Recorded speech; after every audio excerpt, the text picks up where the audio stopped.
one of the things for me when we were at this event in Malta, Sigma, where there was a lot of gaming and a bit of NFTs and crypto. Gaming. Oh, I was going to say, what gaming? I thought you said gals. Gay men. Okay, I just wondered You were why thinking you of your make own up little gaming. private event that you went to on your own. Yeah. Gaming. He says gaming. No, I just was like, why are you saying about gay men? Okay, so gaming. I can't get your attention, but I say gay men. You're like, who said gay men?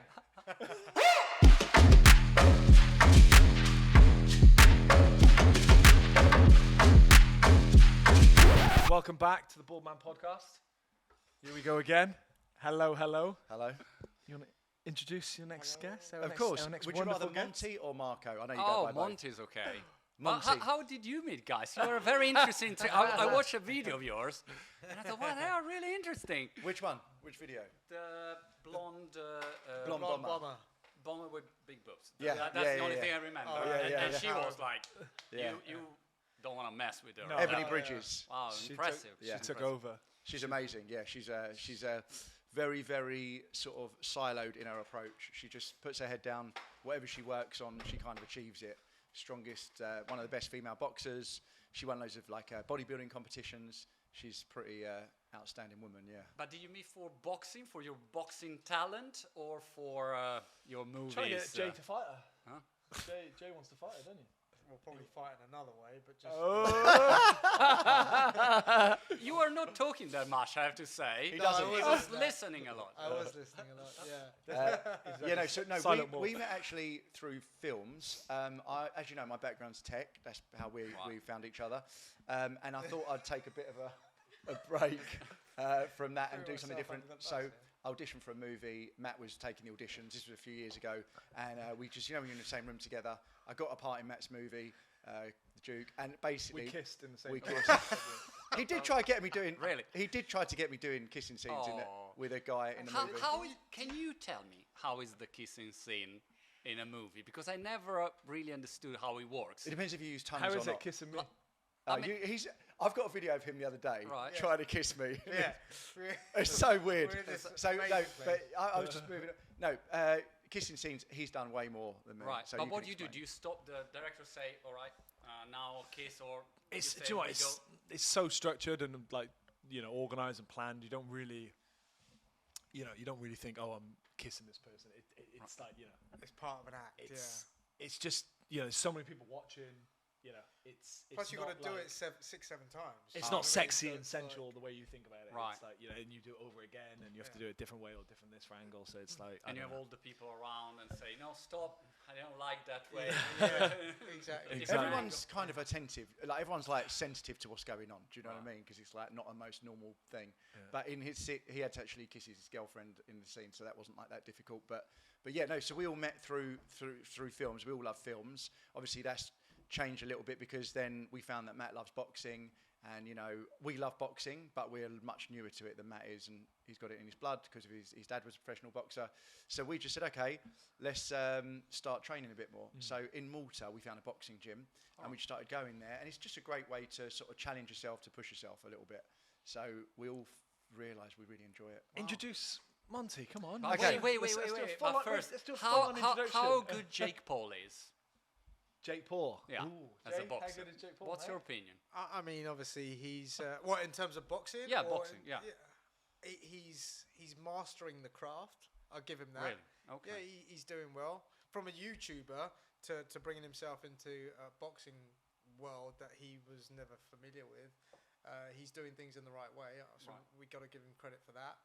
But the way he's calling out fighters and sort of has been fighters and people like that, I just think now he needs to step up to the plate and fight someone who's an actual pro boxer to test himself, because I don't think I can give him the credit to take him. In my opinion, he to get in the ring and go full blows with someone your own weight class. Respect. Massive respect. Not only that, he knocks people out. I think he's now a full-time boxer. I mean, he's not doing anything else. Him as a person is a different conversation, but him as a boxer, I don't think anyone can knock him. I think he's really doing a great job. I mean, I don't know if it's true what he said he earned. He said he's earned, like 60 million in a year from it.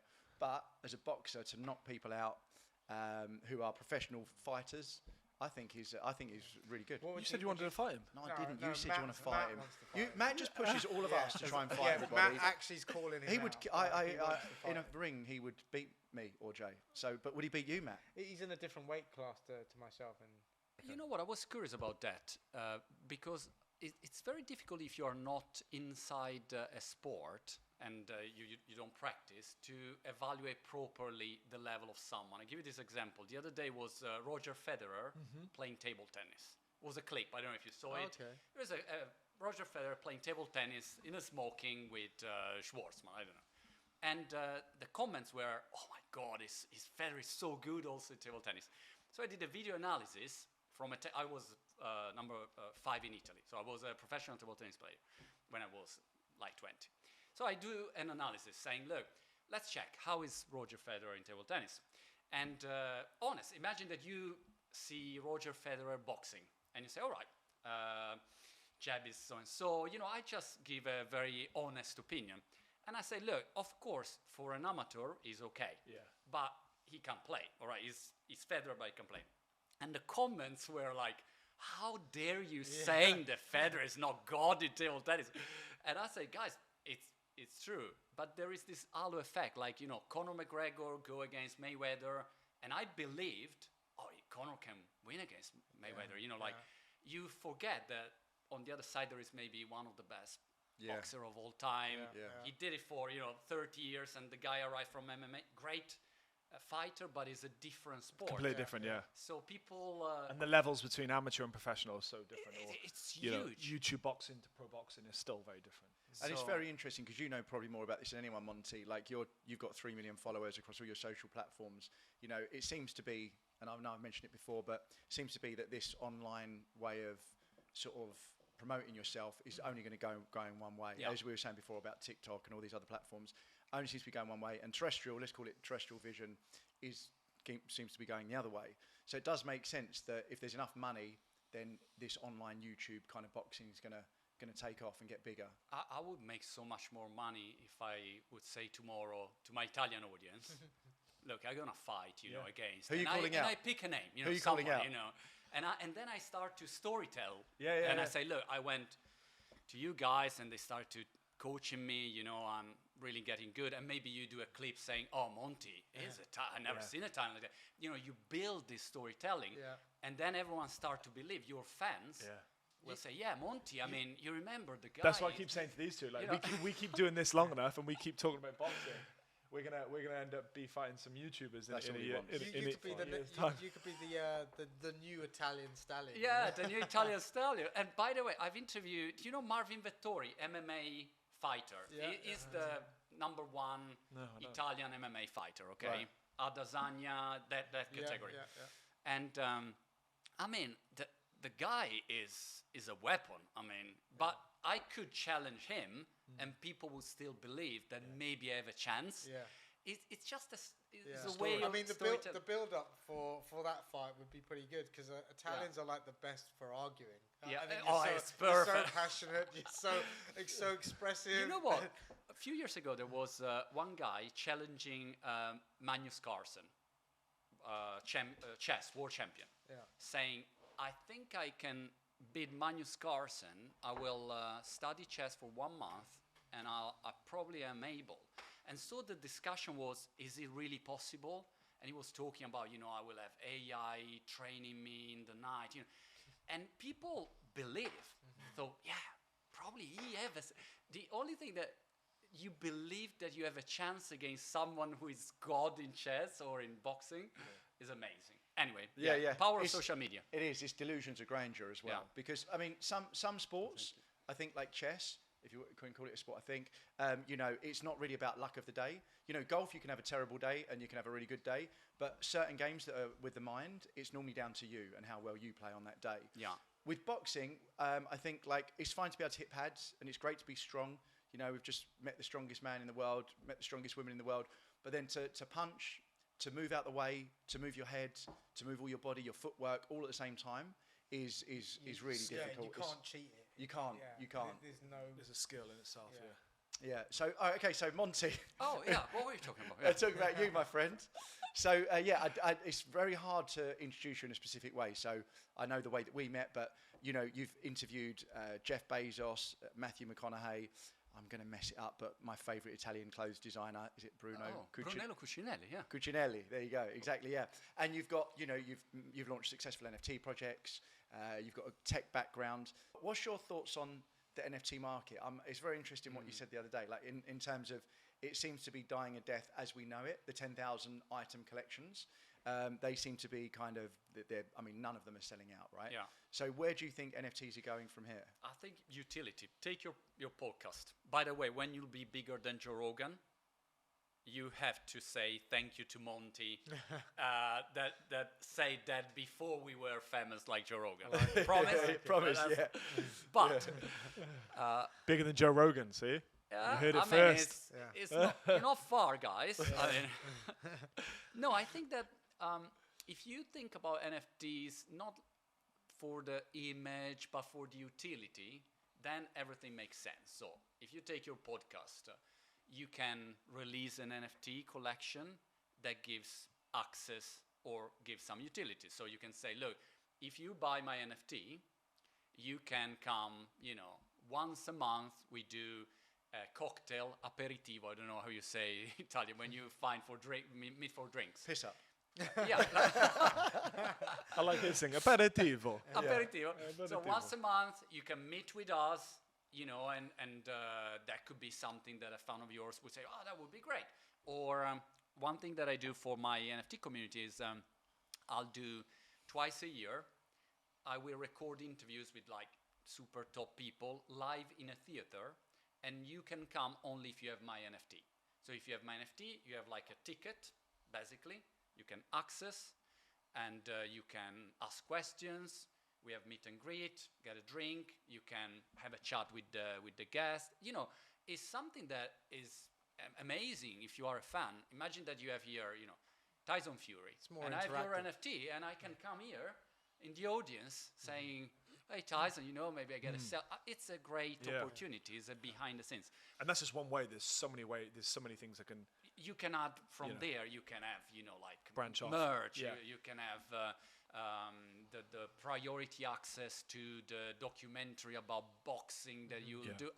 You can do whatever you want.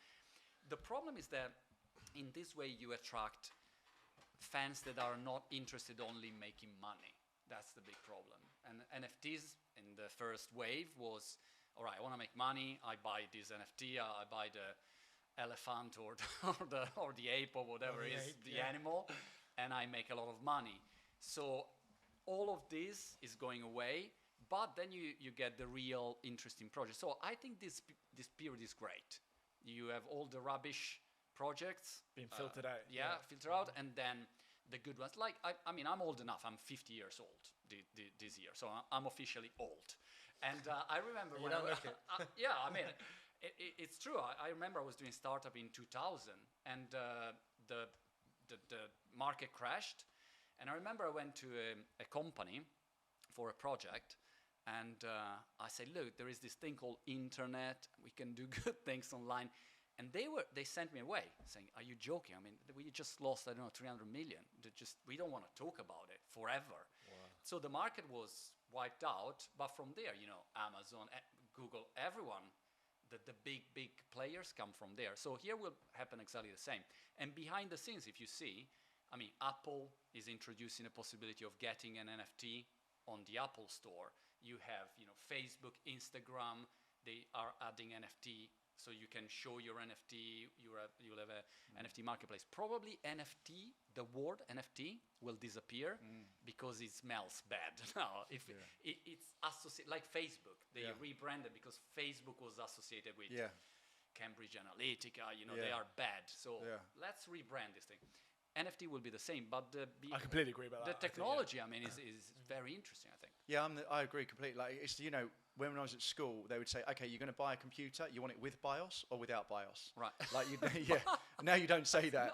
You don't say, can I have a PC with internet connection? You're going to get an internet connection. But you used to have to ask for all of those things. Yeah. And I think, like, I keep on saying it, and I don't want to be one of those die-hard sort of crypto guys, but the technology underpinning NFTs to me seems excellent.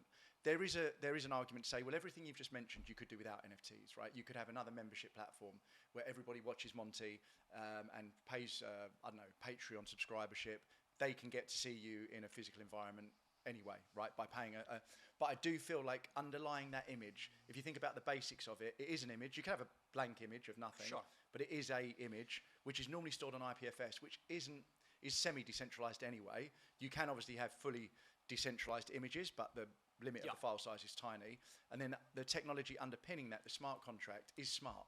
It is intelligent. The way that it's stored on a grid type of computing is really clever. So yeah, I agree, that will come in another way. It's like, if you could choose now, if you can think far enough into the future how it's going to be used, right now you could kill it, right, with ideas. It's like, how are NFTs going to be used? Would it be, okay, I want to buy 5% of Monte's next 10 years of your earnings, and you could NFT yourself, and then I could buy 1% for an upfront fee, and 10% of all the money that you make in the future I would get, for example. There's all these, I mean, not that smart, but there's got to be other things that are going to come, and I keep on hearing, that every physical item will have an NFT underpinning it. I haven't thought, obviously, enough about it, but somebody's going to come up with these ideas soon, which will just revolutionize everything. I think what you said about, like, Facebook and Apple and phones, when you buy the next phone, they'll come preloaded with your own personal NFT or whatever it may be. I think that's going to be a game changer, because I like it. I think it's got really great value and legs, but I think that we're still at that early stages where, like you said, we don't know where it's going to go. You know what? There is a big difference, I think. You said, yes, I could sell a subscription. Yeah. You could sell a subscription for your show, like Patreon, and you give access to several benefits or perks. Yeah, true. But here's the difference, I think, very important. If I buy an NFT of your podcast and I use it, then I get bored. Okay, I say, no, I'm bored. I don't want it anymore. Well, I can go on OpenSea and resell it. And if you did a good job and the value is higher, I earn money. Mm-hmm. Or I will lose money if you did a shitty job. If I buy a Netflix subscription, the moment I stop, I just spend my money. That's it. I lost my money. It's not there anymore. So it's a different way of seeing the relationship with the community. Yeah. And it's more of an investment. And I like the idea that it's mine, and then I can keep it in your phone. Yeah, it's an asset that you can flip. It's an asset, become an asset. So I think that's interesting. And what else is very cool? When I was listening to Zuckerberg on Joe Rogan, very interesting. Yeah, very interesting. Yeah, because he said that obviously, so everything in Meta, essentially in not in the company Meta, in the metaverse, Meta's version, everything in there will be an NFT. So every picture of you, every avatar, everything that you buy will eventually be an NFT, right? Because it's just a digital piece of art. Now, he said that the latest Meta, I've got Meta 2 over there, right? Meta 3 comes out around now. And Meta 2 sold as many versions as the last PlayStation did. Right. So that's huge, right? That shows, that's what he said on Joe Rogan. That's source Mark Zuckerberg. Source Mark Zuckerberg, but lots and lots and lots of, virtual headsets that sit on. I ordered mine, it came in 2 days. I've got the Index Valve over there. And I've got the HTC Vive 2, and I've got all those. Right. They would take 3 months to come. They've got these huge leads from the top of your head-mounted display into a laptop that's a really good quality laptop or PC. Now these turn up in 2 or 3 days from Facebook. And you start learning all these little cool controls you can do. And Meta 3 is going to have eye tracking, all these cool new features. So you're like, hold on, it is kind of now reaching a bit more of a wider adoption. Yeah. That's when the possibilities will go crazy, right? Then it goes from this fringe market. I think there's 10 million downloads of the crypto wallet. What's it called? Coinbase. No, the wallet, Fox, not Five. I was just thinking Five. MetaMask, yeah. And only about 400,000 of those use NFTs. So you're talking about 500,000 people are using NFTs at the moment, or actively trading them. That's a tiny number. Yes. So as soon as that gets to 10 million, 100 million, then we're talking proper resale And value. what do you think? I want to ask you about the name. Maybe what do you think the name could or should be changed to? I'm going to put you on the spot. You know what? NFTs. It's difficult. it's simple in a way to think what it could be, but the name-wise, what do you think? Two things. First, while you were speaking, I got the idea for the image of your podcast NFT. Do you want it? Please. But if you do it, I want a percentage, through Done. smart contract. Okay. Done. All right. 7%.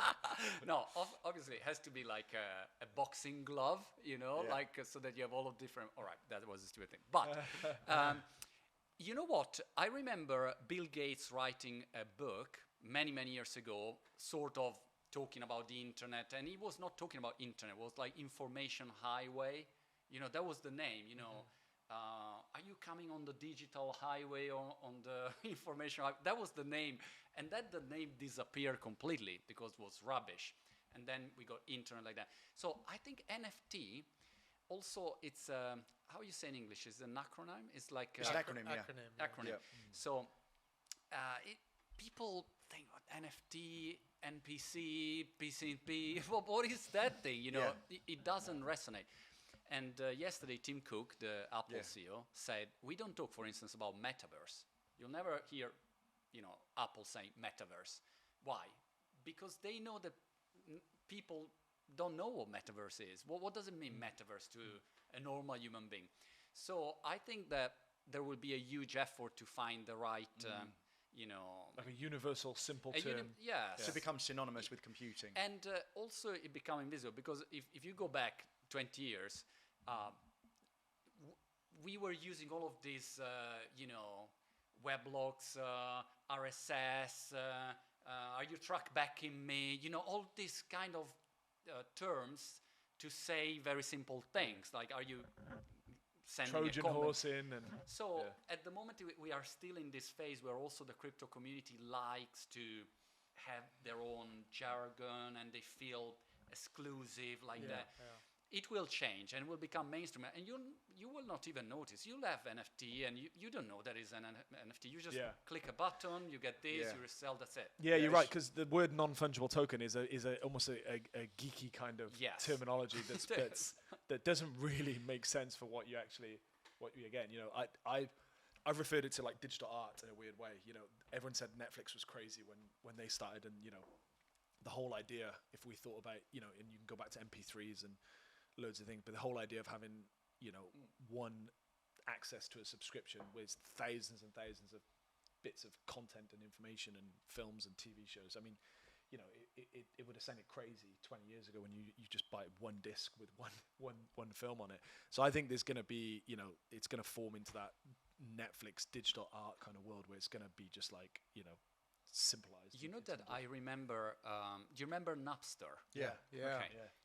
I remember that many years ago they called me on television to give a commentary about Napster. They were sued and so on. Yeah. I had long hair, like very like young, a little bit embarrassed, because you were saying, guys, there's a revolution coming, and I didn't know they had Blockbuster CEO in the same show. Wow.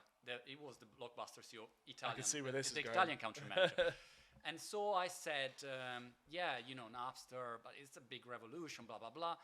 And then I say, by the way, I think that if it's happening for audio, probably will happen also for videos. It's just a file. It's a bit big. At the moment, it's not easy. Broadband was not there.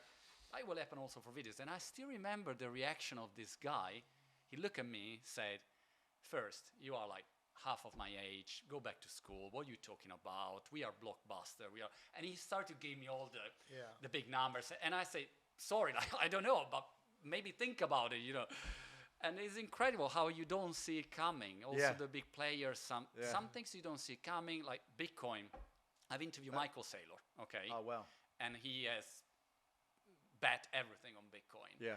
And sometimes Who's that, just for viewers listening? Who is Michael? Oh, Michael Saylor is the CEO of MicroStrategy. Actually, now he's president. He was like the oldest Fortune 500 CEOs in charge. I don't know how you say it in English. Like for a long time. So he's not a techno maniac that is passionate about crypto. He's the CEO. He has to run a company, and he had like $500 million to invest. So they did all this study and they started to buy Bitcoin basically. And now he's like a Bitcoin man. The company, he bet the company on Bitcoin. And if you listen to the guy talking, you think, wow, he has a lot of great points. Maybe it's not right about everything, but he has a lot of great points. You know, there are 21 million Bitcoin. It's a scarce asset. The pound is not really good, for instance, in this moment. You know, we have a very difficult macroeconomic situation. So do you want digital asset that is scarce and is proven and technology is there for 10, 12 years? So he has a lot of good points. But if I talk with some friends of mine that are fantastic and very, very smart, some of them, they can't see. They are so into their universe. Tunnel vision, yeah. And they don't see it. And to me, it's clear that this will happen. You know, it will happen. And maybe I'm wrong. Maybe I have my cognitive bias and I'm wrong on the other side. But it's interesting. Sometimes the smartest person in the room 10 minutes ago doesn't see. And take Zuck. By the way, is Zuck good in Brazilian Jiu-Jitsu? Is it good? Did you see the video? Who? Zuckerberg. He's started doing mixed martial arts. Oh, really? Yeah. Oh, he released a video where he's practicing. I mean, Mate, there's your fight. Yeah, it's the That's it. Geek, all right. the geek Tech off. versus tech. Yeah. No, I mean, have a look. It's I mean, it's pretty good. It's an amateur, but he's trying. And for instance, Zuckerberg is a genius because the guy, of course, is super smart. He has all the money in the universe. He has an amazing team of people. He knows everyone. And he didn't see Instagram coming. He had to buy. He didn't see WhatsApp coming. He had to buy. That's true. He didn't see TikTok But coming, and he tried to buy.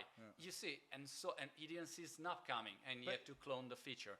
So it's very difficult to predict. But if you watch Zuckerberg, right, what amazes me about him, when he gets asked in the High Court, right, or when he gets asked specific questions on a podcast like with Joe Rogan, and they say, okay, what is the millimeter wavelength of, you know, these waveguided optics for the Google Glass, for his version, right, the Facebook Glass, and he has no idea. He's like, tell you, I have to check on that, and I'm like, hold on. We're used to listening to Elon Musk, right, who built 99.9% of SpaceX from the ground up with all new rocketry, and he used intercontinental ballistic missiles from. He did the whole thing from scratch, and I remember listening to Elon Musk, which is really got me fascinated more in biochemistry. They said, how did you come up with the idea for SpaceX? He said, well, it was just copper, hydrogen, you know, it was carbons, hydrogens. He knows everything. And I just wanted to melt it down. I knew I could make the bits. If you ask him anything about how jet propulsion works, right, or any one of his businesses, how the lithium ion charges within the batteries at Tesla or whatever, he'll tell you specifically Then they ask Zuckerberg and he can't answer the question specifically. And I'm like, that's a big insight into that guy's brain. Now, he's a great coder. He's a great, Zuckerberg, he's a great visionary, but he's not what I would sort of call like an engineer in the same way Elon Musk is. But to go back onto your point, a few things I wanted to think of, just so I don't forget anything. When you said about NFTs, you really made me think there, because you said, what will they be called in the future? And you said, oh no, well maybe something specific will happen where you press a button, you don't realise it's an NFT and something's happening in the background. So what they need is one project by one company, one person, one organisation that is so big that you need that NFT, whether it's to log on to Instagram, right, or whatever it is, then everybody knows they need that. That would be a mass adoption event, right? Then you were saying about sort of Blockbuster. Have you heard of Blockbuster DAO? Have you seen these guys? No. So they've set up a DAO, a decentralized autonomous organisation for Blockbuster to bring back Blockbuster, Really? but Okay, online. right, And to go through what you're saying about crypto, because I didn't want to interrupt you, it was such a good information flow. To go on to crypto, I think because there's so many people in control, they could siphon the control of it. And I think what the last 2 or 3 years has shown everyone, and I sound like a broken record saying this, it's opened a lot of people's eyes. And me personally, I would like for Bitcoin to have more prominence in the world, right? Because I believe in the decentralized way of working and not being under complete control of the financial markets and currency. So I do think it will find its way, but there's definitely a lot of people that can stop it and can control it. That's true. But also I think you need, how do you say, legitimate project. Imagine that tomorrow Ronaldo or Tom Cruise said, guys, I have this project and you can have access to Mission Impossible 23, I don't know which Mission Impossible is now, and I'll give you this access, you can come for a dinner with me one day, you know, if you have like 100 of my Tom T, whatever, and the project is backed by JP Morgan, Barclays, and Apple. That's it. Will anyone say, no, that's a scam? No, it's like a legitimate project, great quality, great partner. So you need more of this. And at the moment, there is not so much. But that sort of has happened. Like the European Central Bank, they're using Tezos, right? And they're using Tezos to test out a digital currency. You know, you've got Ethereum and Bitcoin. You've now got ETFs trading of those that they're actually happening now. You've got like inside information to say that, you know, JP Morgan and Morgan Stanley have been buying Bitcoin and recommending it to clients forever, right? And that they were talking to the CEO of Coinbase, and you know, so there's all this, you know, there's all this kind of stuff happening in the background. And I don't know, I feel like everything's gone so quiet. A lot of people have lost a lot of trust where everything's gone down. Everyone sort of seems to have bought the peak. No one wants to hear about NFTs. My friends that were doing NFT projects, there was so much stress for them that they can't really hear about it anymore.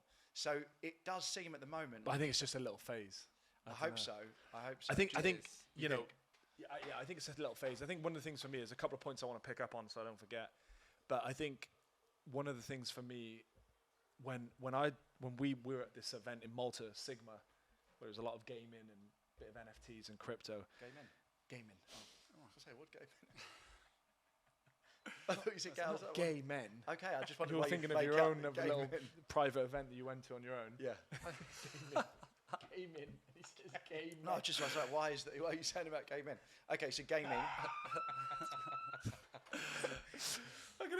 I can't get your attention, but I say gay men. And you're like, who said gay men? Gaming. For me, when I see when I go to an event or something, and we're doing this talk Wednesday, when I see events where people are spending money and other people are turning up, and people are loading expos and all this kind of stuff, to me those things don't really disappear. They, you know, when people start spending money like that, and it's not just Ireland. There's a massive one in New York. There was one in France. All these different things. People are still attacking the market. Yeah, it might have a little bit of a drop down in it, highs and lows. And we were at talks in Cannes, and it was just like we were just dominated. It was polluted with loads of things on NFTs, crypto, and all this kind of stuff. So for me, I think it's like you said, it's a really interesting phase where something's going to happen where it becomes the mass and it becomes preloaded on your phone, like Instagram or like, you know, Facebook, or it'll have another rise and another fall. But for me, because of these events and all these things that's happening and people spending money and people talking about it, the fact that we're sitting around here, it's not going to go away. Someone's going to work it out. And when they do and figure out to do it really simple and easy, it's going to be exciting. And that combined with what you're saying, filter out all the shit, and you have your Tom Cruise projects or your, you know, or your specific projects that actually people want to, you know, get involved in, or they have these little tools like Logan Paul did it. He did it on his podcast. He sold his NFTs. Originals. Yeah, originals, and the person that bought it became one of the guests. So obviously, you know, these things are starting to happen. So I don't know. I think it's just a little bit of a, you know, flat phase. Yes, and the coders. You know, once you see, I always track the coders, developers. Where are developers going? And if you're a developer today, you want to do this stuff. Smart. You don't want to do. Do you want to work at Facebook or Google? That's really interesting. Yeah. What are the coders and developers doing? No, they are working on it. You can download it. You can go to GitHub, and it shows you how many developers are on Solidity for Ethereum, how many are on Haskell for Cardano. That's really good. And I actually my you know, my friend beginning with A. She coded. I don't want to say it, but she. Adele. No. Adele. Yeah. No, she was a coder at university, and she wanted to get back into something. And I said, look, just learn Solidity. So you're exactly right. I recommended that she learn Solidity because I think that's the best thing you would learn as a coder now to program Ethereum smart contracts. And you can predict the outcome because if the input, imagine movies. If the input, we know, for example, that today there are 100 movies. Working production about, Spider-Man.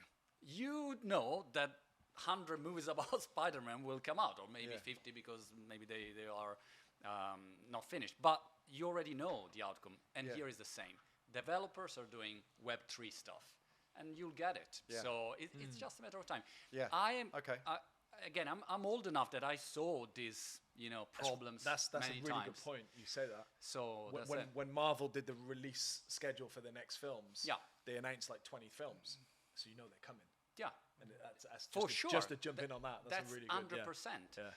And I'll be one of the superheroes. I'm joking. that would be a great, surprise. Marco Really? Man. Yes, Italian stallion. Sky in Italy just launched, and it was incredible because for Italian used to Berlusconi, Sky was freedom. Like, oh my God, Murdoch arrived. So it's democratizing television forever. That was the idea. And they launched, and they had like sort of open, call to action. Say, look, if you have ideas like that. So I got the contact of the director. I went there and said, look, I could talk about internet, this stuff. And they say, no, we don't care. I mean, we are, Sky News. Imagine, we want to give news. So I tried. At the end, they got a news out about a virus many years ago. It was a virus in cybersecurity.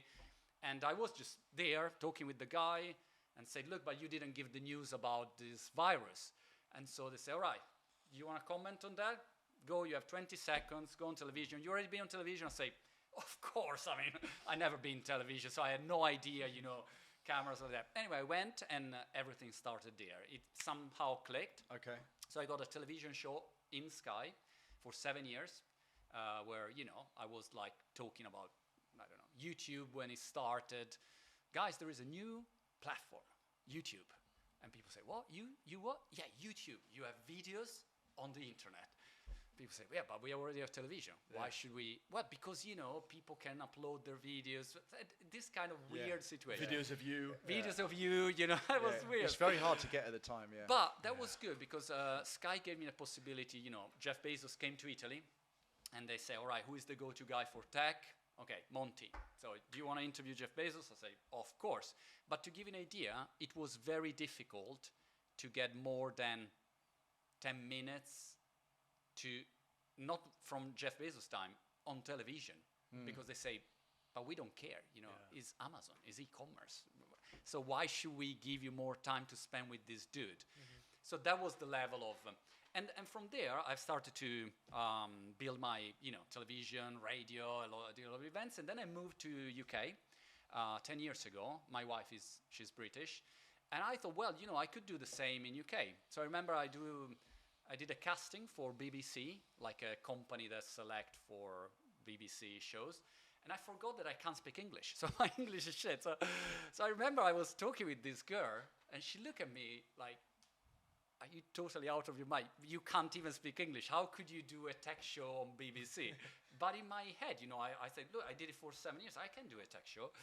And from the moment on, I said, all right, I'll try to do video on social media. Because I was, used to go live every week. And I started to do videos. I did videos for 1.5 years, and no one ever watched it. No one. Like, imagine you upload a video, and you do 0 views. How many views were you doing? Zero. Zero? Zero. Not even like 10, 12? 10, How 12. many videos were you releasing Every week? Daily. Oh, wow. My philosophy was always like, I go daily. Quantity? And I was waking up like 5:30 in the morning because I was working, so I couldn't spend time. So I started to learn cameras, lighting.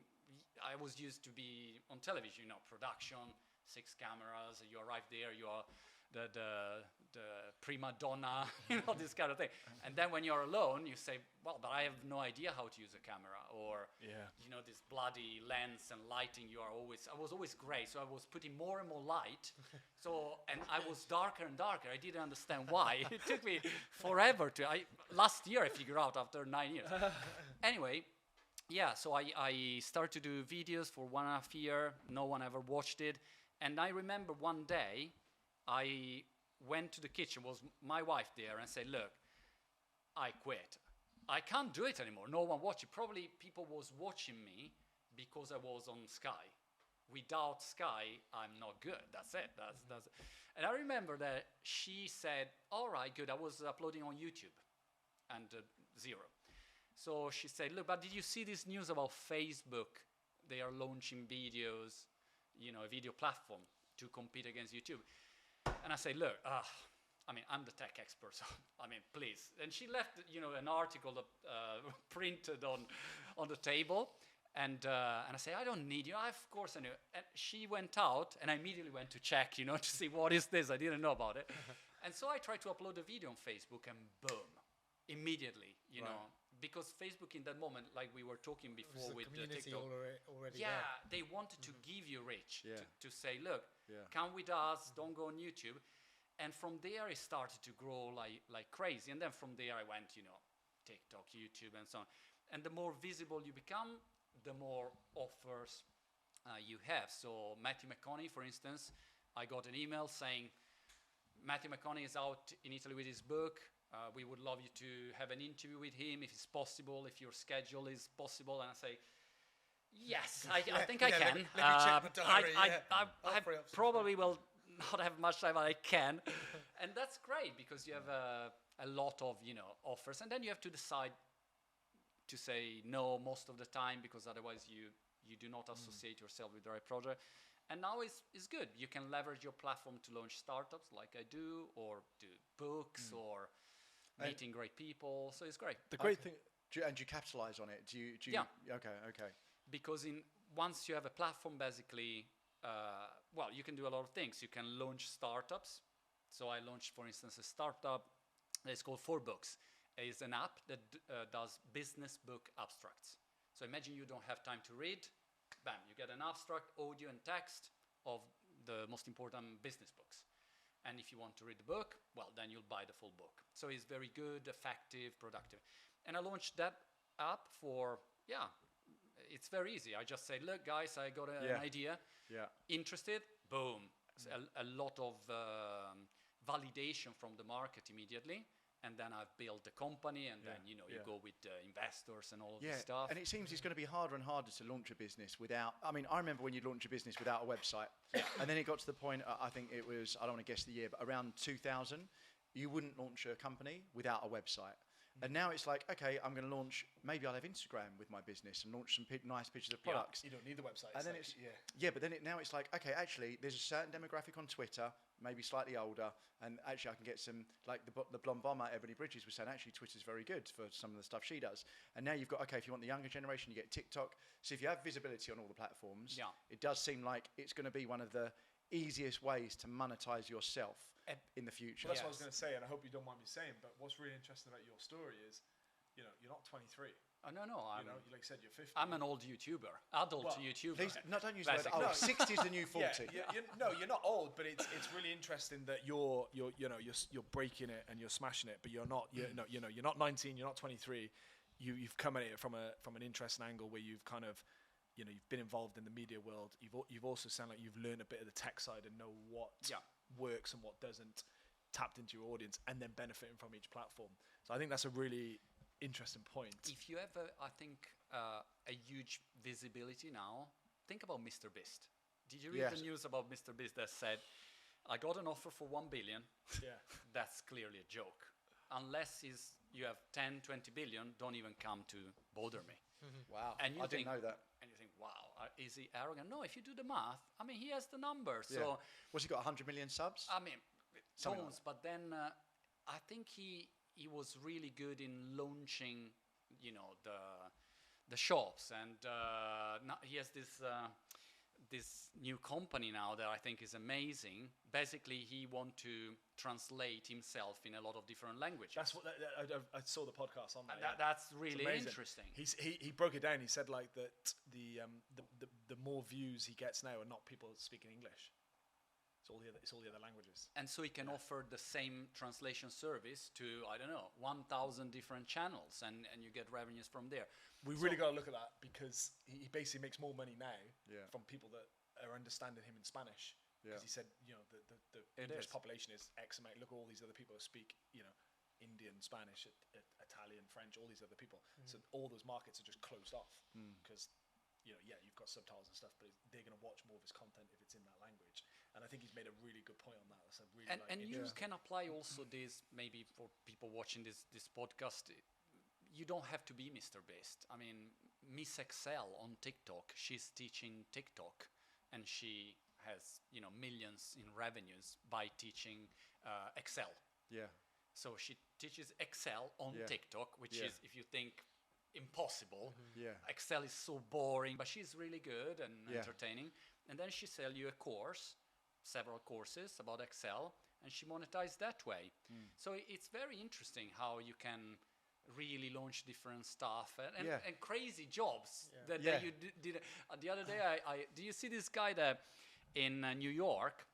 His job is waiting in line. So he queue for you. Imagine that. Professional queuer. It's a professional queuer. queuer. That, wouldn't you? Yeah. Professional queuer, and he launched an agency now. So he has an agency of professional queuers. They go and queue. Yes, and that's genius for me. That's genius. That's genius. That's genius. And then freeing up you people's can time. promote yourself, with Yeah. all of this social media. So I think Little that sign, I'm queuing for someone. There's a guy who stands outside like Target and all these shops, and he just stands outside. He's blown up on Instagram and TikTok, and he says the nicest things to everybody walking through. So you walk in, so hello, madam, you look absolutely stunning today, and then they walk through, and he's there's all these cool ideas. Like my sister, she's a PT, like a yoga instructor, and she's finding it harder and harder to get people to come into a premise every day for a yoga session. And you just look at all these courses online, right, where it's like learn how to do a handstand in 30 days, and they're killing it. Adrian James, the guy who does the sit-ups, killing it. They're earning millions and millions from doing it, and it's like, Look at the time in COVID. You could pay £10 to go to a yoga class and you get 15, 20 people. And I remember watching this one girl that dropped her price to like £5 and she had 30,000 people in an online class. oh, I see, yeah, very good, very good. It's like It's interesting transforms it. what you say also about a lawyer. These guys know my future wife. She's a lawyer in Turkey, and right. What are you looking at me like that for? What do I need to know there? No, so she said it publicly now. That's enough for now. Yeah. that's enough. Yeah, she's a lawyer in Turkey, and she said it's the same. It's like all the kind of actually I don't want to say she's working with lots of different types of people, and doing online things are much easier. And our friend Lawrence, he actually said like in the future, the way to generate money is going to be promoting something online in some way or the other. Okay, so you got to interviewing these people. Sorry to interrupt, but I'll give you an example about this. I was thinking about two things that I bought recently. I bought a video course from a neo-virtuose guy. Do you know the guy? No.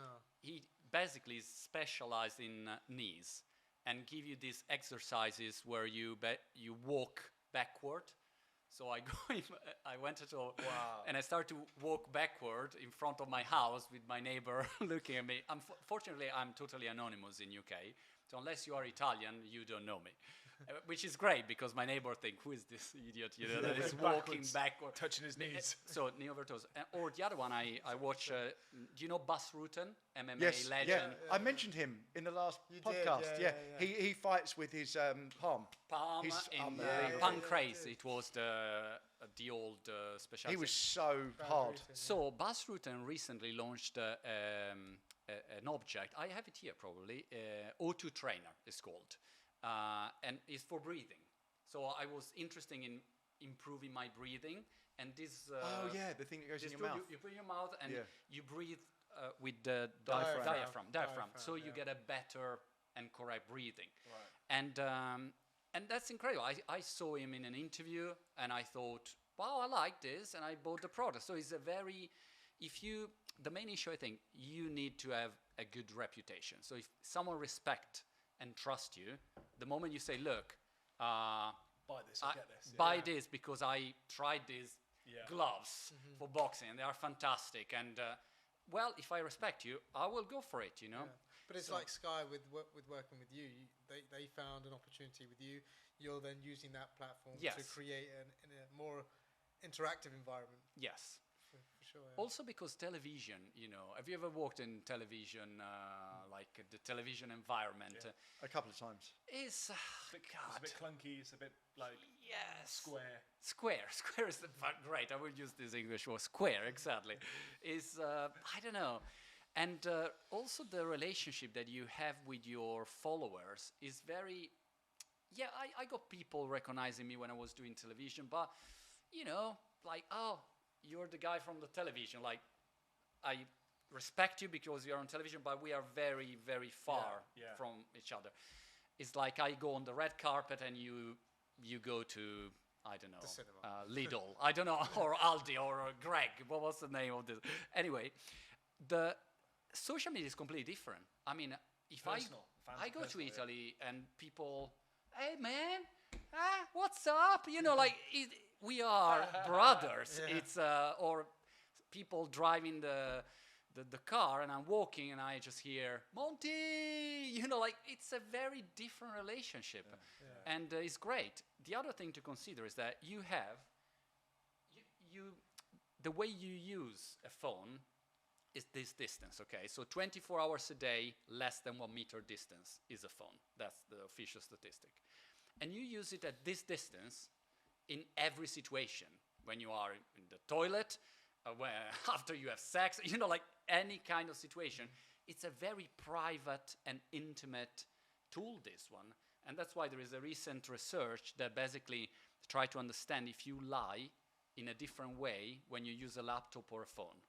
So they gave some questions and they did this test and they discovered that if you use a laptop, you lie more. If you use a phone, you lie less. That's so weird. Because this is very private. This is associated with me. It's my phone. Ask someone. When I do an event, I ask always to people, okay, get the phone and unlock it. And then pass it to the person.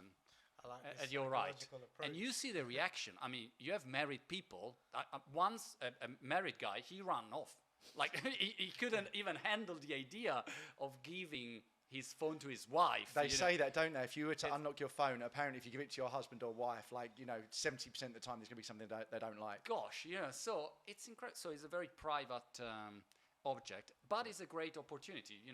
You can do content from here. TikTok, actually, they push you to do content without cameras. Like, do it here. From the phone, yeah. And I give you the possibility to get good numbers. That's interesting. We were in a place in Istanbul about 2 weeks ago, and the guy said, look, can I have your phone? And it was a bit of a dodgy sort of back alley place. Right. And I didn't even think, I just gave him my phone. And I turned around and him and two of the bar staff, they're just laughing their heads off because people don't just give them a phone. And actually what he did is... because you felt comfortable? I felt comfortable with him. I just thought he's not going to steal my phone. He seemed like a nice guy. It was a dodgy place, but they seemed like good guys. Why did he ask for your phone? He got all of our phones and he put 5-star Google reviews for the bar. Oh, well, I think it was all the tequilas that made us quite comfortable. Yeah, it was definitely the tequilas that made us comfortable, because before that I wasn't very comfortable. they loosened me up. So, okay, so you did that, and then you interviewed Matthew McConaughey, and that was that the sort of door that opened to interviewing all these other people? No, actually, Matthew McConaughey is kind of a recent one. Right. Well, I've done many of the, I don't know, I've done Oliver Stone. Yeah. I remember there was a tech event, and they said, look, we have Oliver Stone because he was coming out with the movie about Edward Snowden. Yeah. You remember he did a movie about It was called Snowden. Yeah, Snowden. Yeah. Great actor. I love the actor that portrays Snowden. And I remember they called me and said, look, there is Oliver Stone, but is a difficult character. And I said, all right, fine, no problem. I mean, let's see. And I still remember that I had this chat with I was studying. Usually I don't prepare interviews anymore. Like, I just have a chat. Yeah. And that's why I say you are very professional. I mean, I just sit down and say, what's up, bro? Like, that's it. But in that case, I was really studying. So I rewatched a lot of Oliver Stone movies. His documentary about US that is, gosh, it's so long and it's a bit boring. I hope it's not listening to the podcast. Anyway, I was really prepared. And I arrived to do this interview live, 4,000 people.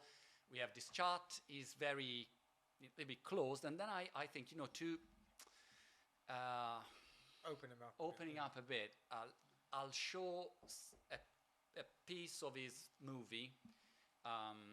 And let's see, maybe he watches movie, get an applause. And so I showed this part of the movie, and there are two characters on a horse, and they are fighting each other. And then they arrive, and when they are almost hitting each other, I say stop to create a sort of suspense. Yeah. And he looked at me like, what did you just do, And he said, why did you do that? Like that, okay. Imagine you have someone in front of 1,000.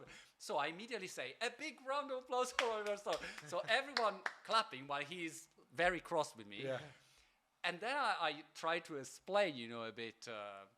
Well, people has to watch the movie. We don't want to show it too much, but that's just to say that some guests are very difficult, But what I notice is that the higher the level, often the easier it is. Right. It's hard. The assistant, the manager. I mean, I don't know. Tony Robbins I've interviewed, or Jeff wow. Bezos. All the preparation is who you are, what you do, and then I don't know. Tony Robbins. They gave me these guidelines to interview him. What was he like?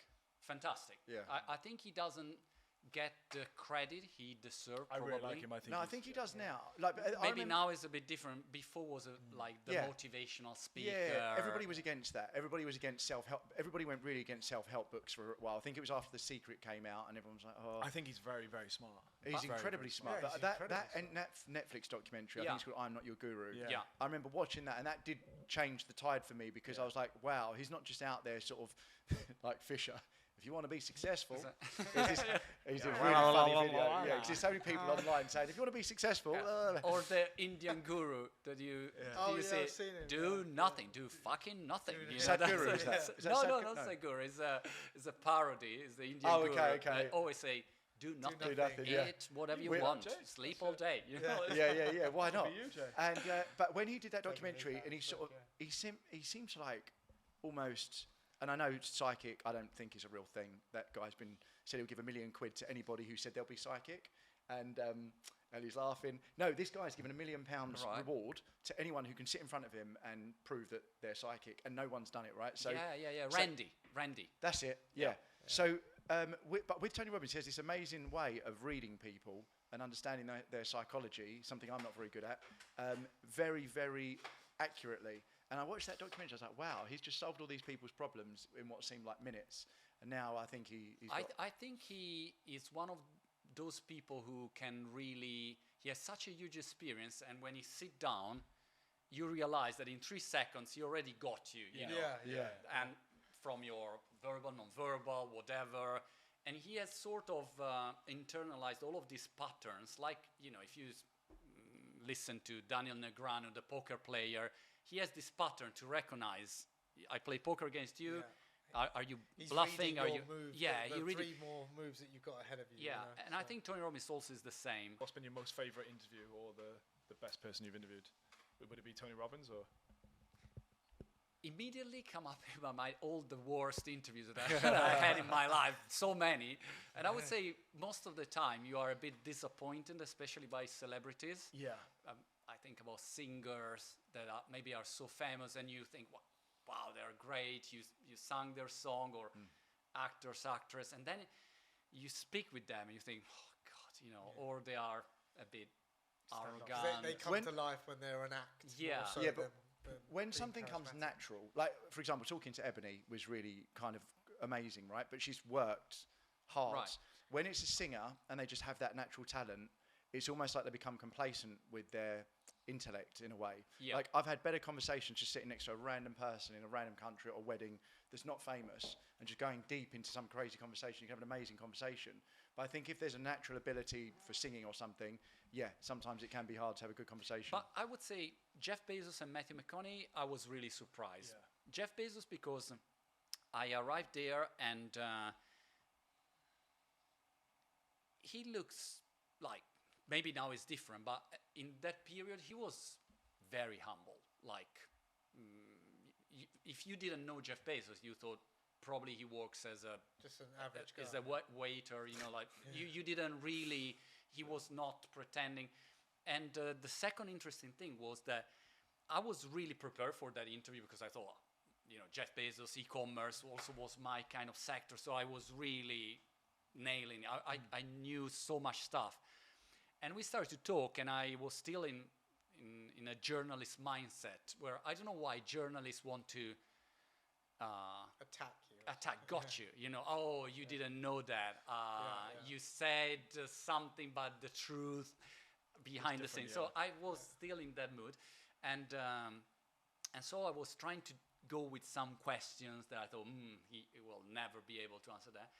And he was like Elon Musk before that, you said. On any topic, he could write 3 books about anything. What is this material? Right, this is wood made in this way, in this country, and this is probably 300 grams, anything. And you think, this brain is unbelievable. Just an encyclopedia. Encyclopedia, amazing. Knowledge. Matthew McConaughey was fantastic, and I know some stories about Matthew McConaughey. In movie industries, you will appreciate. I was expecting for big filters again.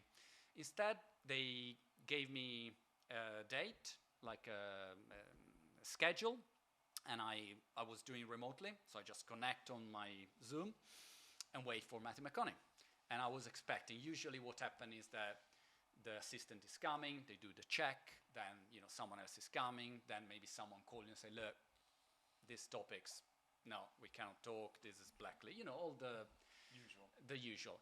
Instead, I see a camera off, but I hear a voice, and I hear, all right. And I think, this is Matthew McConaughey. So I was, imagine you are It's a good impression.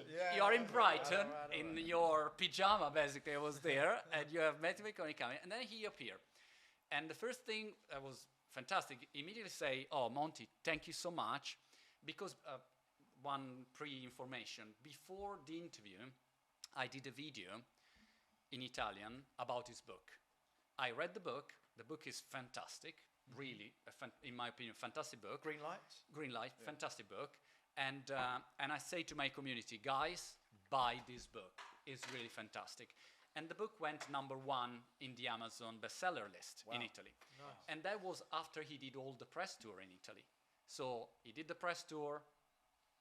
It was like number 20, 15. He didn't go at the top.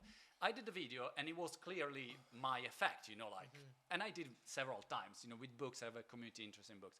So immediately say, oh, Monty. Watch Prize Fighter. And guys, by the way, here is Prize You got to give him a T-shirt. and everything around. And the gloves, this is genius. You should give me or give around gloves with prize fighters so that I don't use head, I only have gloves, boxing gloves. Well, anyway. then it'll turn into an NFT as well. I've got a gum shield. You should have it here, the glove. Anyway, so he will, he is coming, and then before to begin, he said, all right, how do you want this? And I said, what do you mean? I have 2 cameras, he said. Do you want me like that? And he showed me one camera without glasses, or you want me with this camera with glasses? And I said, Matthew, you're Matthew McConaughey. I have no idea. That he was very humble, ready to have a conversation. Imagine how many interviews this guy did. Yeah. And then when the camera went on, performing great, because these great actors, it feels like in a moment he said something about how he was preparing, and he stand up, and I thought, wow, he's really giving me something that he never said before. Yeah. And then I watched 10 interviews, and he did exactly the same, but he feels so improvised because he's a great actor. Charismatic. Yeah. So and the fact he gave you the care and time as well. How do you want my angle? Where do you want me to sit? It shows that when someone like that cares about you, the interviewer as well. That's it's a nice feeling. And 1 hour time is a long slot. For instance, I have to do now. Amsterdam, the new movie, with Christian Bale, De Niro, Margot Robbie. So I'll go in a couple of weeks in Italy. I've been to the premiere here in London. Was it a good film? I love it. I think it's a great movie. It's not a mainstream movie, I would say. So, but the cast is spectacular. It's a very interesting movie, in my opinion. But it's not Fast and Furious 12. It's like a film noir type. But for instance, I will go to Italy to the premiere, and then you have the junkets, and I'll interview all the producer, cast, whatever. But then you have 4 minutes, 3 minutes. You don't have 1 hour face-to-face conversation like we're having, which is the best, because then you can get really the character of a person. But I don't know why the movie industry is like that. They don't want you to give you the actor or the actress. Can I say something? What I think it is, because Matt will know more than me. But I think I really feel, and I had this conversation with Matt actually before we started the podcast. I think, the old days of a Hollywood actor, it was a very cool, debonair, classy thing to be, right? It's changing now. because of social media and everything else. But it'd be a very, very, you know, when we grew up with, whether it was, you know, all the great actors. I mean, the next stage was like Bradley Cooper, Ryan Gosling. But before that, you know, you wouldn't see sort of Mel Gibson give a talk like for very long because you want to buy into the character. You wouldn't see Leonardo DiCaprio giving a 3-hour Joe Rogan where he empties his heart and he talks about him as a human being and all that because he wants Leo to be, or anyone that they want to be this kind of like a mirage. You buy into the character because what you were saying before as well, when you're on YouTube, you're you pretty much, right? We're all being ourselves. We're not putting on a character. When they're in front of the screen, in front of a camera on the screen, it's almost like an act. no, they're acting, right? They're acting. So if they break that character to show themselves, you start finding out who they are. And I think as a powerful actor, you wouldn't want to show your vulnerable other or whatever side. Yeah. You just want to show the actor. And the ones that people fall in love with most, the ones who aren't on, like, I don't think Bradley Cooper's on social media. I don't think Ryan Gosling's on social media because they want you to just buy into this character that they play. Yeah. And they're the last ones. They're the, like Hollywood actors. Someone said it to me like 10 years ago, and I didn't want to believe it. Someone said Hollywood actors are kind of dead in the old sense, you know, because now whether it's like, I really like Chris Pratt. He comes across great. He's got a huge social media platform, and he's being himself, and he's funny, and he's joking. The Rock has a huge social media platform. Yeah, they're one of the biggest in the world. But they're changing. The Hollywood star's changing. It's not this sort of clandestine, secrety thing that it would have been before. It's funny you say that because there's Al Pacino now doing a UK tour next year, where he's just doing an open speech, an open Q&A with the audience. Right. And I think it's that old generation is now coming into more of the sort of social element of being more interactive with the audience. Yeah, which is good and it's bad, right? Because I think it's cool buying into the act and the actor and not seeing them, you know, on a beach or wherever it is. Do you know what I mean? Sorry, Matt, I was interrupting. No, I agree. I think, you know, it's gone through loads of different stages, and you go further back, like into the 50s or 40s or 60s, where they called it the classical Hollywood period, where it's even, you know, even more of a niche, even more exclusive, and it's changing, you know, dramatically, and there's only a few people left that are considered, you know, existing sort of, you know, Hollywood stars in that sense.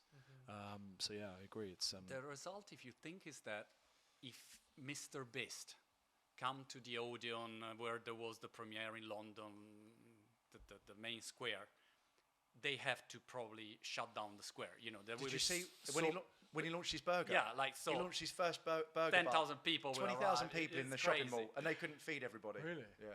Amazing. Really? But if I don't know, maybe Tom Cruise is different. My perception. Maybe Tom Cruise, if he's coming, you know, you would have like. But already, I mean, Christian Bale. To me, amazing actor. I love Christian Bale, the Prestige and things. Yeah. But you know, some journalists there is no big. You wouldn't see 20,000 people outside his thing when he's opening a burger joint. Yeah. No, because he's got that, but he's got that realness to him where he's a bit of a kind of. He comes across down to earth. Do you know what I mean? It's like where if Brad Pitt turns up, or one of the others, then, or like you say, Tom Cruise, or you will get a big crowd. But you're right. You're going to get a bigger crowd because the typical people that are on YouTube are watching YouTube every day. They're typically a younger crowd, and I think they like when my cousin started a YouTube channel, they used to get queues around the block for like people trying to buy their merchandise. You know, so it's crazy. But with the guy with the queue service, that will be solved. Yeah, you get the queue people. I want to flip it. What do you think of Andrew Tate? Oh God! Bit of controversy. That would come out of nowhere. That come out of nowhere. Told you. Told you I'd scare you, surprise you. I don't know. Some principles to start from. First, it's very easy to do numbers online if you are controversial. So this is one thing to consider. Yes. And it's something that, for instance, I never decided to pursue. So that is one thing. For instance, as a podcast, you could go viral very quickly if every time you have a guest, you start to insulting them, you start to attack, you shout. That's like trash talking in television, used for many years. It's a format that somehow, for our human cognitive bias, it works very well. So this is one big topic. Second topic is all of this also related maybe with Jordan Peterson, you know, man-masculine debate is a very, very hot topic. And the third, let's say, principle is that if you project success and money and confidence, Lifestyle. it works very well. So lifestyle aspiration is aspirational content is very, very appealing, especially to young men. Okay, so that's one thing.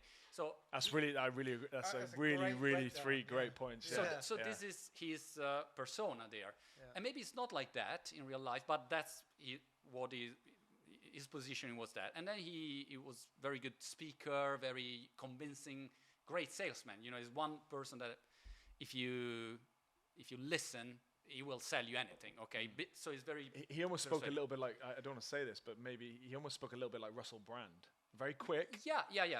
Very like. He's very articulate. No time to say, wait there, you're wrong. Well, no, because I'm explaining my point. And I'm going to explain it really quickly. And you mean really? And Russell Brand talks like that in a way. I think Russell Brand's slightly more intelligent, but you know, he talks in that way where he just hits you and hits you and hits you, and you're just there like, wow, okay. Yeah. I wanted to combat that. I wanted to argue that, but you've already answered it, and we're five steps. So it works very well. This kind of character works very well, and you have several examples of maybe people that works very well in different with different results, because he became really, really popular. Topics that he was talking about. Well, when you speak so much, you also say a lot of stupid things, or so everyone are, sometimes we are right, sometimes we are wrong. I think he got all this, let's say, toxic masculinity, how do you say, stigma, so this is one thing.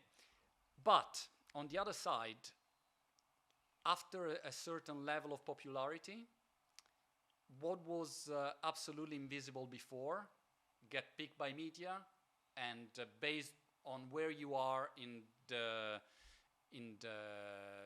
cultural scenario, you get problems or not. So this is one thing. So if we analyze Tate, not the content that I don't want to even talk about the content and probably say some wrong things, right things. I am not in the position to judge that. But if I analyze his positioning online, it worked for that reason.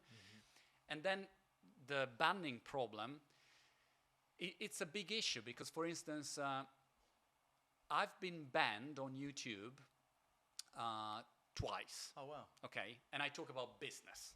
I talk about, today, guys, the Netflix business model explained.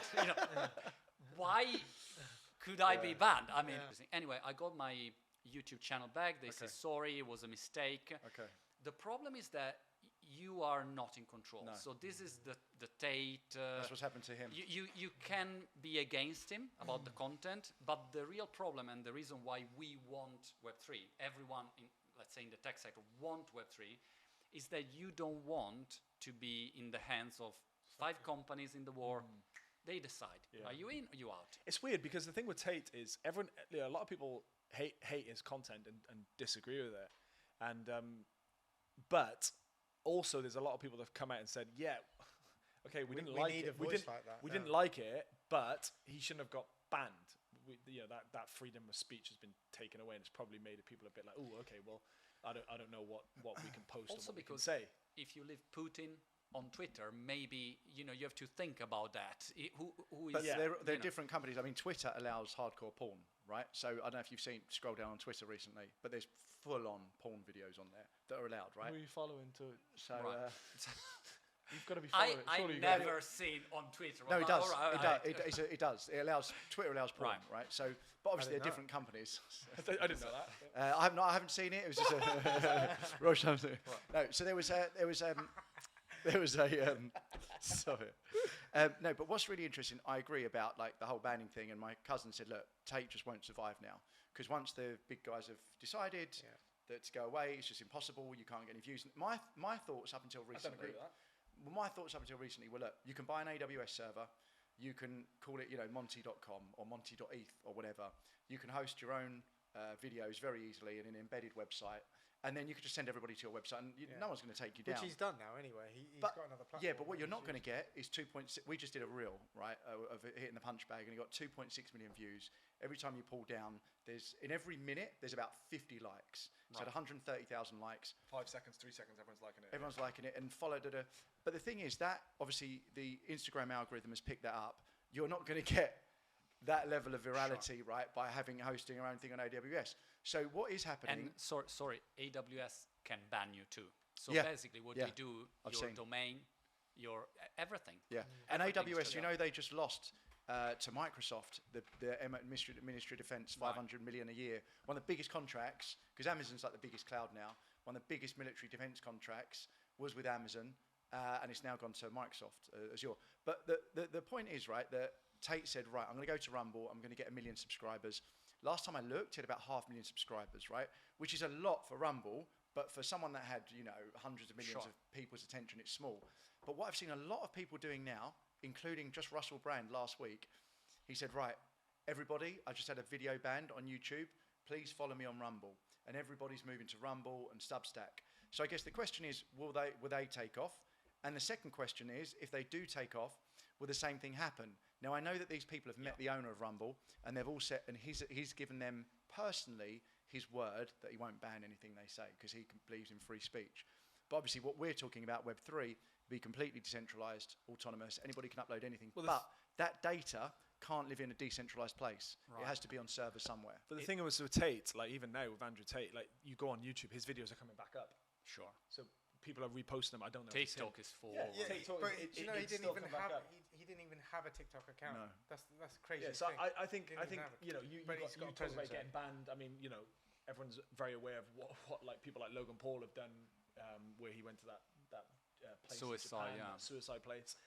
I don't know. I think it might just be a way of the higher powers, letting them know, hey, we're in like you said, we're in control. So There is a level of visibility because take Rumble for instance.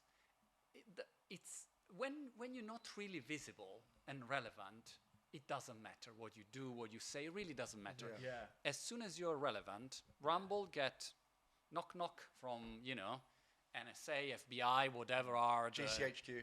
the government say, look, all right, what are we gonna You've do got here? You know? people filming each other killing themselves. Yeah, and then they will have New York Yeah. Times Yeah. on them with an expose. So the media and social media platform are clearly working together. Yeah.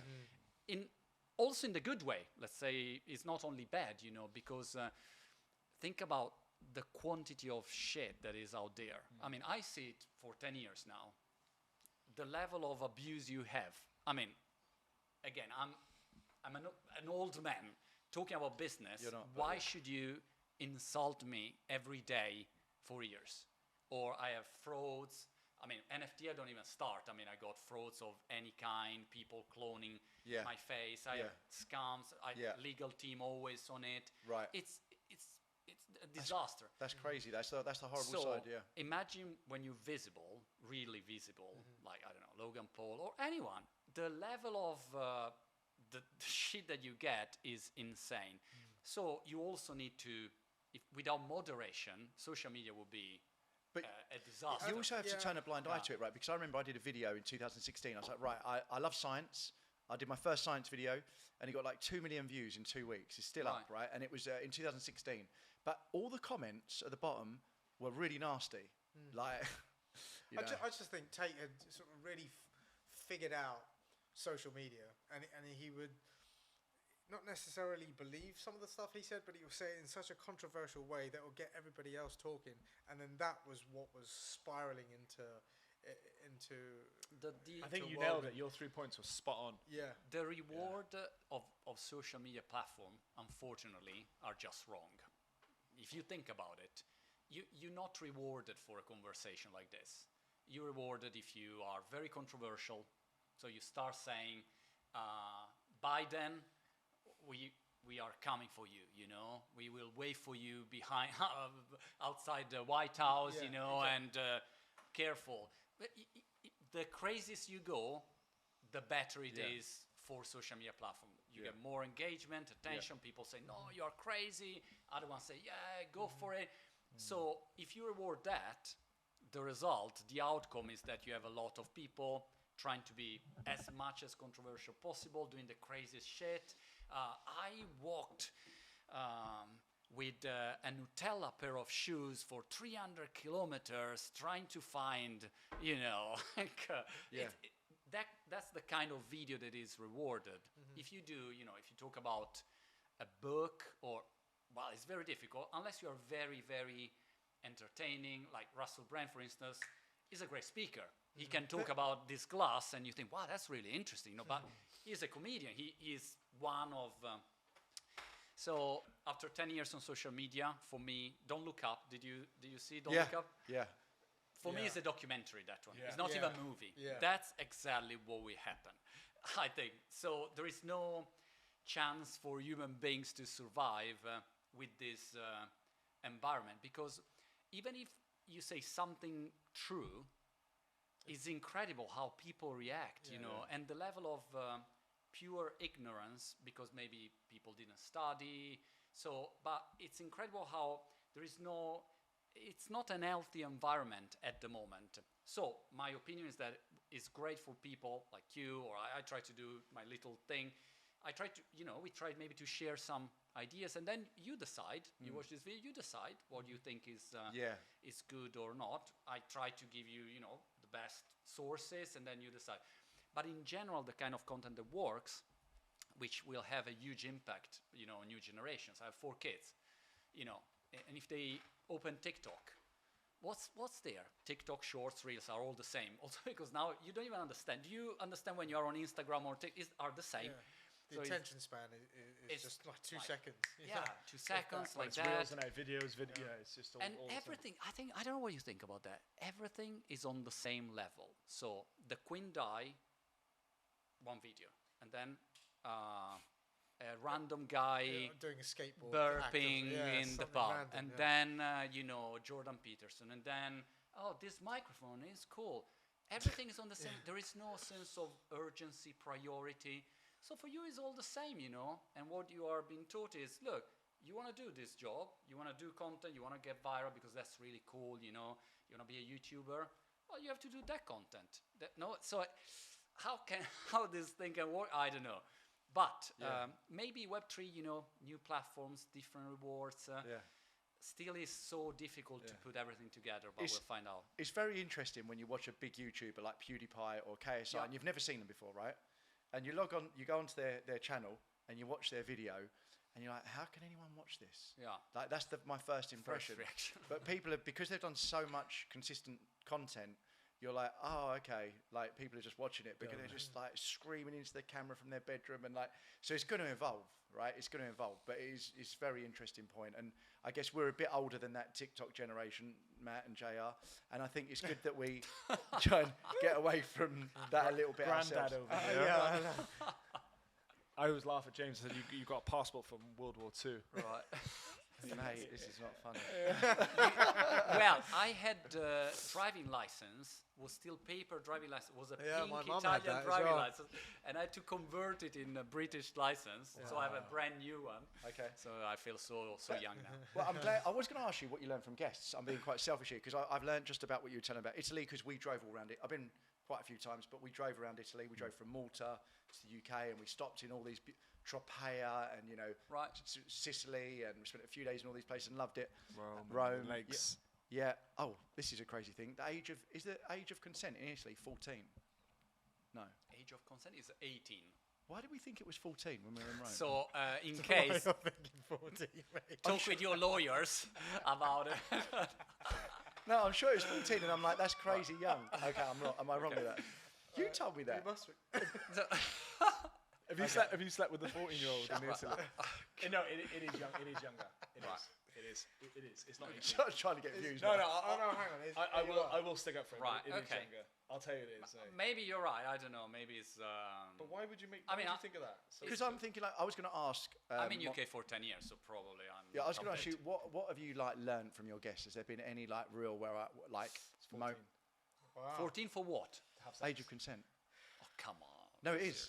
It is. Yeah. I heard it when I was in Rome. Which website is Well, that? this is just Europe. Between 14, well, it says this, most member states are set between 14 and 16 years. The lowest minimum wage is 14 years. in Italy. That's insane. Yeah. Right, I have Austria, Bulgaria, Estonia, Germany, Hungary, Italy, and Portugal. All those have 14. Right. My Anyway. gosh. Wow. So you're lucky I saved so, you. I but could've let you once- Don't didn't look know. up. You see, it's exactly what will happen. So you're okay, don't worry. It's not funny. So, Matt, do you want a coffee or something? You're not being funny. So, what has there been any like moments from guests where you've like really learnt something? Like when Matt was on the film with Russell Crowe, like he learnt a certain way to maybe you learnt quite a bit from him. I would think not with acting necessarily, but the way that he holds himself. Has there been like really crazy moments where you're like, okay, this guy or this girl has got everything dialed in and they really know what they're doing, and I'm learning something from this person? Well, first reaction I have every time I finish a conversation, I feel so stupid. It's very frustrating sometimes because you Really? talk only Why? with people that are amazing, Yeah, at least amazing in camera or in an interview, yeah, or they are amazing athletes. They won gold medal. I don't know. The Rings. I have interviewed the Lord of the Rings. We have an Italian guy, Yuri Keki. He was the Rings Olympic champion. That's he his was called. actual title. Yeah, Lord and of the his Rings. I nickname liked is it. Lord of the Rings. Like you know? okay, Amazing, an amazing person, amazing athlete. And he was telling this story that he broke his, completely destroyed his bicep, and he went to the doctor and said, the doctor said, "That's it. You quit. You can't stay like that, right? It's not difficult to understand." But he wanted to do the next Olympics, so he said, "No, I will go back and I'll try." And he said it was amazing because every time I was on the rings, I was scared that the bicep yeah, broke again. So I constantly fear. And then he did the Olympics and he won a medal there. So like stories like that. Or yeah. last week I've interviewed this girl. She has no arms, no legs, and she's the gold medal in fencing on a wheelchair. Like these people, you think, wow. I Yeah. mean, It's incredible. what am I doing here? And you feel Yeah. like very, Yeah. come on, Yeah. hurry up, chop, and do Yeah. something with your life.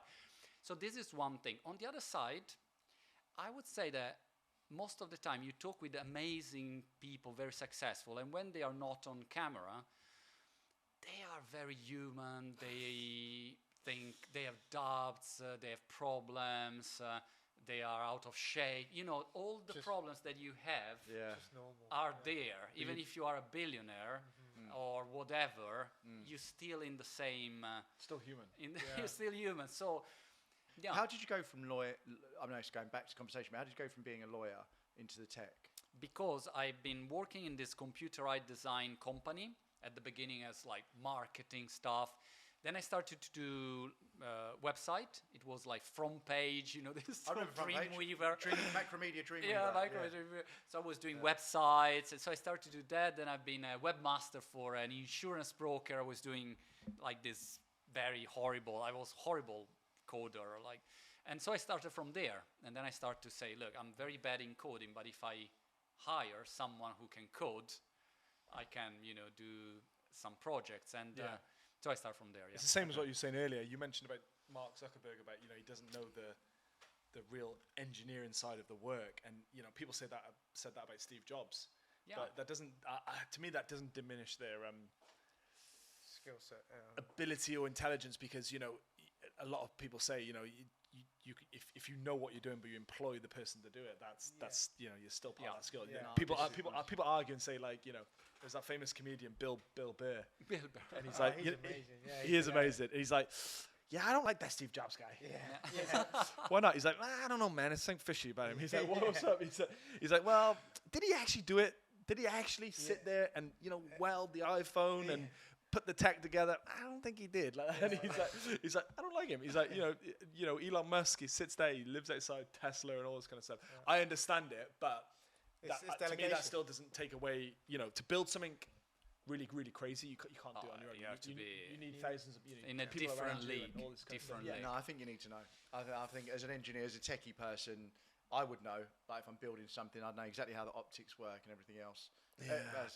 Okay, well, no, I mean, that's super interesting. I mean, I've learned a lot. Thank you so much, man. Thank you. That was good luck. Good luck to you guys. Thank you. Remember the promise, huh? When Yes. you will be, Yeah. or 2 promises, or if you win an Oscar, or That's more like or another kind of award, like that. Remember, when you get the prize, you have to say, and by the way, also thanks to Monte, he predicted. We years dedicate ago, this and they one will say, to who the fuck Monte, is yeah. Monte? It doesn't matter. Thanks a lot, Monty, man. Thank you so That much. Absolute 2 pleasure to hours have just you. went like that, so thank you. I'll see you soon, and waiting for you in Brighton. Huh? Thank you very much. Thank you. Oh, that was better. Okay, here we go. Hey, there you go.